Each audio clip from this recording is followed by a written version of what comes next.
Jeff Brohm made it a point to start his Monday press conference this week, reminding us that he had 3 wins over top 10 teams while coaching at Purdue and then lost the following game each time.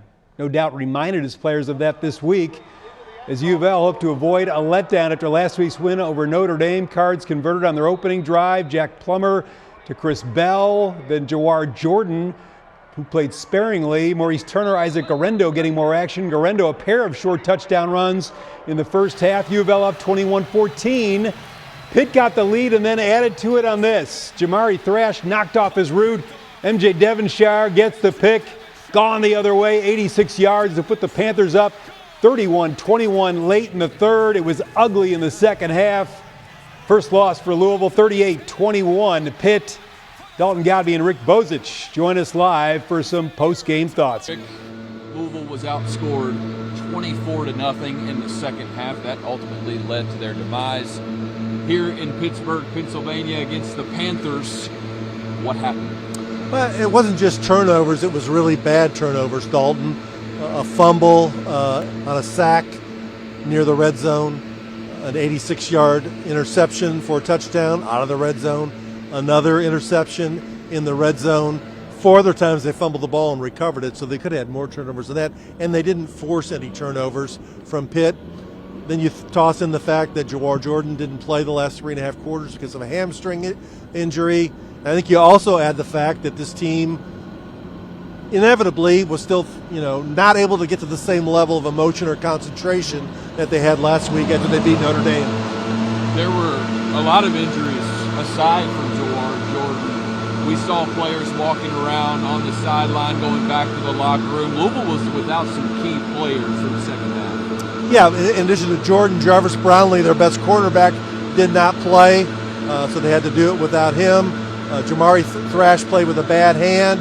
Renato Brown, their starting right offensive guard, got injured on this turf in pregame warm-ups and didn't play at all.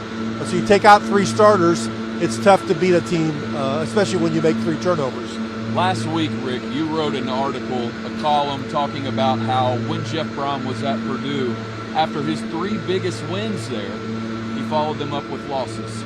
That happens again here in Louisville tonight. Yeah, and he knew that. He's the one that brought up the stat, so he was very aware of it.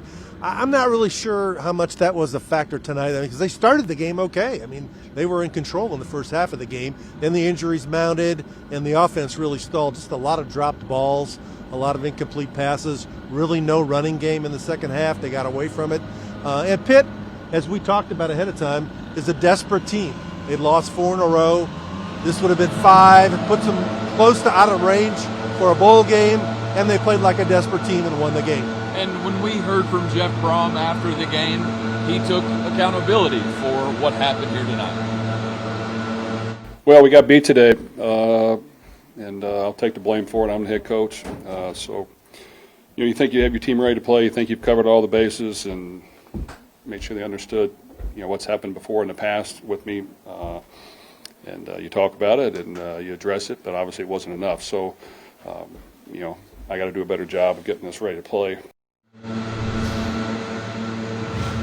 Oddly enough, the same final score here, apparently the same final score in Lexington. That's what I heard. And Louisville and Kentucky both have a week off. The Cards come back home to play Duke, which was impressively beating NC State tonight, and then play a Virginia Tech team, which impressively did beat Wake Forest, so the schedule gets more difficult. Regroup on the bye week. All right, Rick, I've got to head home. You've got to go help out the crew here to close up shop. I'll send it back to you guys. My grass looks better than this.